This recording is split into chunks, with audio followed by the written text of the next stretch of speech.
مفتی صاحب آپ جو ہے وہ اس وقت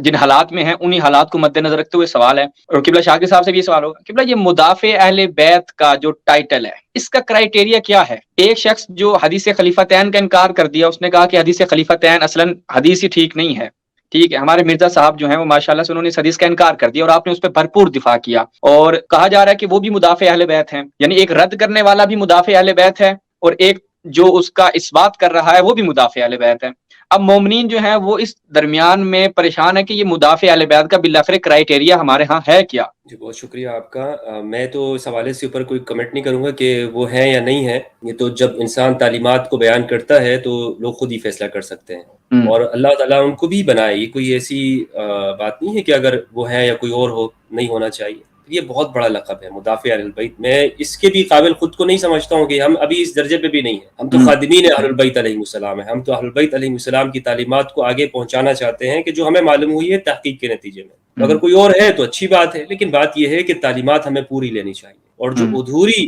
من گڑت تفسیر صرف اور محض اس وجہ سے کہ جناب ہمارے لوگ اس سے ناراض ہو جائیں گے، بھئی آپ لوگوں کو ناراض کرنا ہے یا اللہ کو آپ نے خوش کرنا ہے؟ واللہ ورسولہ احق ان یرضوہ، اللہ اور اس کا رسول حقدار ہے کہ اسے راضی کیا جائے، لیکن آپ صرف اجتماعیت کے خوف کی وجہ سے، اکثریت کے پیچھے چلنے کی وجہ سے کہ جی اکثریت تو یہ اس، کیونکہ حدیث ثقلین کو ماننے کی وجہ سے اگر ایک شخص یہ کہتا ہے کہ قرآن اور اہل بیت خلیفہ ہے تو پھر اس سے بہت بڑے سوالات پیدا ہوتے ہیں، مفر نہیں ہوگا ان سوالات سے۔ تو اگر آپ علی کے ساتھ کھڑے ہیں، آپ کہتے ہیں کہ میں شیعان علی ہوں، تو پھر آپ کو اس میں ان سوالوں سے بھاگنا نہیں چاہیے کہ جناب نہیں میں اس سے بھاگ رہا ہوں، اور میں تو اس میں پھر من گڑت قسم کی تعویلات آپ کرنے لگ جائے کہ نہیں بھائی اس سے کوئی اور بھی ناراض ہوگا اور لوگ بھی اس طرح سے ہوں گے۔ تو میں نے یہ جو جن صاحب کا آپ نے نام لیا ہے، میں نہیں سمجھتا ہوں کہ یہ اہل البیت علیہ السلام کی تعلیمات کو کما حقہ بیان کرتے ہوں، اور جبکہ یہ حدیث ثقلین سے منحرف ہے۔ سوال یہی آپ سے ہے کہ آپ اگر اس کا جو ہے وہ تھوڑا سا جب تک وہ آتے ہیں ایک مدلل اور مفصل جواب دیں کہ ہمارے ہاں بالکل، میں اب چونکہ نہیں ہے کہ مفتی صاحب جو ہیں وہ تھوڑی دیر میں آئیں گے، تو میں آپ سے کھل کر یہ سوال کرتا ہوں کہ ہمارے ہاں تشیع میں اگر کوئی ہماری فیور میں بات کر دیتا ہے، مثلا آگے اہل بیت کی تعریف کر دیتا ہے اور ساتھ میں وہ ہمارے حوالے سے، میں 3-4 جملے بھی آپ کی خدمت میں بیان کر دیتا ہوں، مثلا کہتا ہے کہ آپ کا امام تو امام مہدی جو غار میں چھپے ہوئے ہیں، مجھے ان کا واٹس ایپ نمبر چاہیے، یعنی اس انداز سے ہمارے امام کو مخاطب کرتا ہے، اور دوسری طرف کہتا ہے کہ اہل بیت کے حوالے سے کہا جاتا ہے تمسک کیا جائے، جبکہ شیعہ کتابوں میں الیاذ باللہ فقط بونگیاں ملتی ہیں ان سے، امام جعفر صادق علیہ السلام سے۔ دوسری طرف وہ تھوڑی سی تعریف کرے گا اور بنو امیہ کے حوالے سے جو ان کے مظالم تھے اس کو بیان کرے گا، تو ایک ٹائٹل دے دیا جاتا ہے مدافع اہل بیت۔ تو اس کے بارے میں آپ کیا کہیں گے؟ کوئی کرائیٹیریا ہے یا نہیں ہے؟ دیکھیے مدافع اہل بیت تو یہ کہ جب عنوان دینے والا، لقب دینے والا جاہل ہوگا تو اس سے دقت کی توقع نہ کی جائے۔ مجھے کوئی بھی پسند آیا، میں ہوں عوام الناس میں سے، میں نے کہا جی یہ مدافع اہل بیت، یہ معیار نہیں اصلاً۔ اولین بات تو مفتی صاحب نے بڑی اچھی بات کی تھی کہ ہم لوگ خدام اہل بیت ہیں، ہم لوگ اپنے آپ کو اس لقب کے لائق و قابل نہیں سمجھتے، پہلی بات۔ لیکن دوسری بات یہ، فی زمانہ اگر آپ مجھ سے پوچھتے ہیں کہ مدافع اہل بیت کسے کہا جانا چاہیے، میں وہ بات کر رہا ہوں، اور وہ بھی روایات معصومین کے مطابق وہ لوگ جنہوں نے جو ہے اہل بیت کو ان مراتب سے نیچے اتارنے کی کوشش کی، ان مقامات سے کہ جو مقامات اللہ نے عطا کیے تھے، جو مقامات اہل بیت، انزلکم من المراتب التي کیا نزلکم اللہ فیہا، ان مراتب سے اتارے جن مراتب پہ اللہ نے ان کو رکھا ہے، اللہ نے ان کے لیے قرار دیا ہے، ان سے ان کو نازل کر دے، گرا دے۔ زبردست۔ تو جو بھی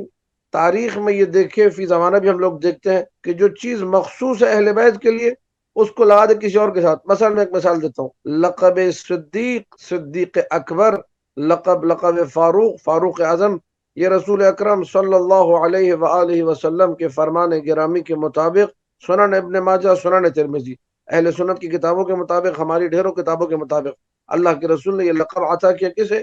علی بن ابی طالب سلام اللہ علیہ۔ اب کوئی بیوقوف اٹھ کے کہے کہ نہیں میں ان کو نہیں کہتا، میں کسی اور کو کہتا ہوں، یہاں جو آ کے حقیقت کو بیان کرے گا، جیسا مفتی صاحب نے بھی کہا کہ بابا یہ لقب صدیق اکبر روایت، اچھا خود امیر کائنات یہ فرما رہے، ترمذی اور ابن ماجہ کی جو روایت ہے کہ میرے بعد اگر کوئی بھی اپنے آپ کو صدیق کہے گا یا فاروق کہے گا وہ جھوٹا ہوگا، یہ اہل سنت کتابوں میں حدیث موجود ہے۔ اب اگر آ کے میں حقیقت بیان کرتا ہوں کہ یہ لقب مخصوص ہے علی بن ابی طالب سے اور کسی کے لیے نہیں ہے، تو یہاں پہ کسی کو برا نہیں لگنا چاہیے، یہ حدیث کی کتابوں میں موجود ہے، معتبر حدیث کی کتابوں میں موجود ہے، ایسا شخص مدافع اہل بیت کہلائے گا۔ یا مثلا ہمارے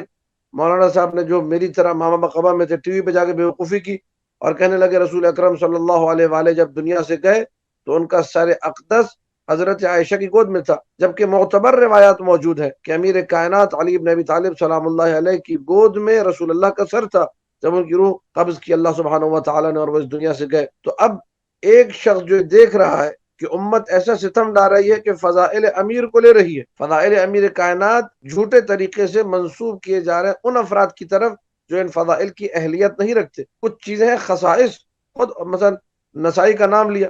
اب نسائی مظلوم کیوں ہے آج اہل سنت میں؟ 6 نمبر پہ اس کو رکھا ہے، جبکہ یہ مفتی صاحب سے آپ پوچھیے انصاف کی کتابوں میں، جو علماء کی جو تاریخ ہے تراجم کی کتابوں میں لکھا ہے یا نہیں لکھا کہ کان النسائی احفظ من البخاری، نسائی بخاری سے بڑا حافظ تھا۔ وہ جو بخاری سے بڑا حافظ ہے وہ 6 نمبر پر ہے، اور بخاری کو لایا گیا پہلے نمبر پہ۔ وجہ کیا ہے؟ وجہ یہ ہے کہ نسائی جو ہے وہ محب اہل بیت ہے، نسائی جو ہے امیر کائنات سے پیار کرنے والا ہے، نسائی جو ہے وہ خصائص علی بن ابی طالب لکھ رہا ہے، اور ان کی شہادت بھی اسی وجہ سے ہوئی کہ شام کے لوگوں نے جب دیکھا کہ یہ فضائل معاویہ نہیں پڑھ رہے، فضائل علی بن ابی طالب پڑھ رہے ہیں، تو ان کو اتنا مارا کہ جو علیل ہو کے دنیا سے چلے گئے، شہید کر دیا گیا ان کو۔ تو مدافع اہل بیت اس کو لقب دیا جانا چاہیے جو کسی بھی مقام پر اہل بیت کے مقامات میں سے کسی بھی مقام پہ ظلم ہوتا ہوا دیکھے کہ اہل بیت سے کوئی فضیلت چھینی جا رہی ہے، ان کے فضائل میں کوئی کمی کی جا رہی ہے، وہ کھڑا ہو کے نہ بابا یہ نہ کرو، میں علی سے پیار کرنے والا ہوں، میں اولاد علی سے پیار کرنے والا ہوں، مجھ سے یہ برداشت نہیں ہوگا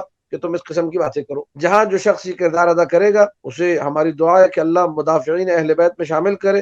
اور اہل بیت کے دفاع کرنے والوں میں۔ اور میں اپنی طرف سے کہنا چاہوں گا کہ خدا، مفتی صاحب نے کہا ہم خادم ہیں، انشاءاللہ یہ بھی دفاع اہل بیت کر رہے ہیں، اور میری دعا ہے شب قدر میں کہ اللہ انہیں اس فہرست میں قرار دے کہ یہ مدافعین اہل بیت میں قرار پائیں۔ آج ان کی گفتگو سن کے یقین جانیے مجھے بڑی اپنائیت کا احساس ہوا ہے، ایک اجنبیت کا احساس نہیں تھا، کوئی غیریت کا احساس نہیں تھا، لگ رہا تھا کوئی اپنا ہی جو ہے درد دل کر رہا ہے، کوئی اپنا ہی جو ہے وہ نہیں بات لگتا کر ہے رہا کہ آپ کو کوئی رافضی آپ کے ساتھ بول رہا ہے، یعنی کوئی شیعہ ہی بول رہا ہے اس طرح۔ اللہ آپ کو سلامت رکھے، محفوظ ہمارے رہے۔ ہاں اصل میں بات یہ ہے کہ علامہ صاحب معذرت سے شخص جو اہل بیت علیہ السلام سے وابستہ ہو یا اپنی ہی مصادر میں رہتے ہوئے اہل سنت کی مصادر سے ہی وہ اہل بیت سے متعلق گفتگو کرے تو اس کو رافضی کہتے ہیں، آپ اس سے واقف ہو گئے۔ حالانکہ امام بالکل شافعی فرماتے ہیں کفاکم من عظیم الفقر انکم من لم یصلی علیکم لا صلاۃ لہ، بے کہ شک آپ کے یعنی اہل بیت کے بارے میں نماز میں اگر کوئی درود نہیں پڑھتا تو ان کے اہل بیت کے اوپر نہیں پڑھتا تو اس کی کوئی افسوس یہ ہے کہ ہمارا رویہ یہ ہے، تو اسی وجہ سے میں نے یہ کہا، یہ اس ٹائٹل کو استعمال کیا۔ اور میں یہ سمجھتا ہوں کہ یہ بعض اوقات جب مجھے لوگ کہتے ہیں نا رافضی، تو میں کہتا ہوں الحمدللہ علی الرفض، اس رفض کے اوپر اللہ کا لاکھ لاکھ شکر ہے کہ اگر مجھے اس سے آپ نے نوازا ہے کہ اہل بیت علیہ السلام سے وابستگی کی وجہ سے۔ جی جی سلامت رہیں۔